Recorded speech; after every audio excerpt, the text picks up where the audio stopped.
his lawyers' offices, his personal lawyers' offices.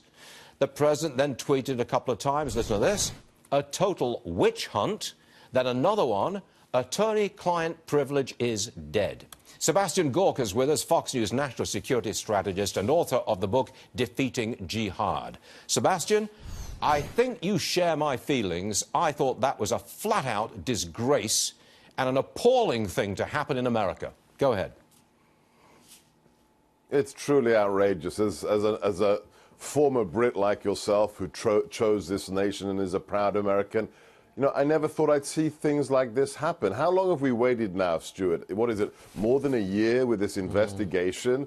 And they're charging Paul Manafort with wire fraud with regards to working for the Ukrainian president a decade ago. It's a travesty. It's an utter travesty. I thought being a Vietnam vet, being a Marine, Robert Muller was an honorable man, but this is a political hatchet job. You know, what troubles me is they raided his personal lawyer's offices, walked away with all the records. They'll go through those records. They're not supposed to use anything connected to the president, but it's going to be leaked. You know that the deep state will get hold of it and leak it, and that is outrageous again.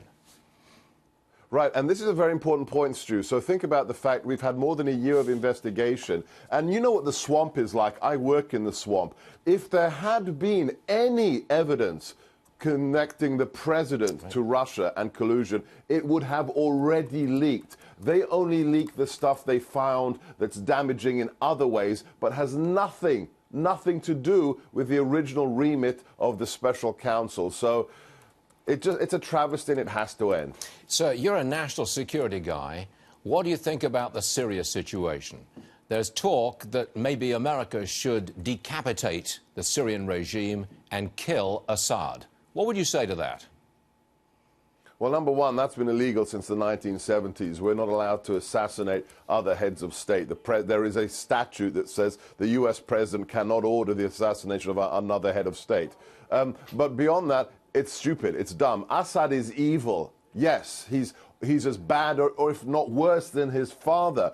But he has the backing of Russia, he has the backing of Iran, and he even has the backing of China. So you're not going to improve the situation by getting rid of one man. We have to send a very clear message, and as I wrote in The Hill yesterday, the president is just about to do so with regards to chemical weapons and how that taboo cannot be broken again. And we're going to do things behind the scenes, covertly, to put an immense amount of pressure on him, his clique, his coterie in that dictatorship. But it's not going to be regime change because the geopolitical conditions do not obtain that would make that possible. And the president doesn't do that. He's not a neocon, Stu. OK, now, if we take military action against Syria, strong military action of whatever kind, odds are that Russians and or Iranians will be casualties. That escalates significantly, doesn't it?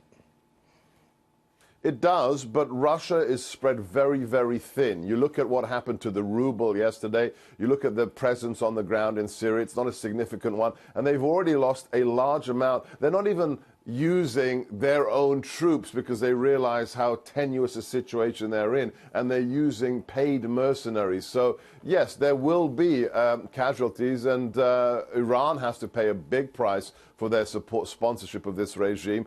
But yes, these nations need to be sent a very clear message, and the president's about to do so. Seb Gorka, thank you very much for joining us, sir. Important day. We appreciate it. Thanks, Seb. Okay. Thank you, Stu.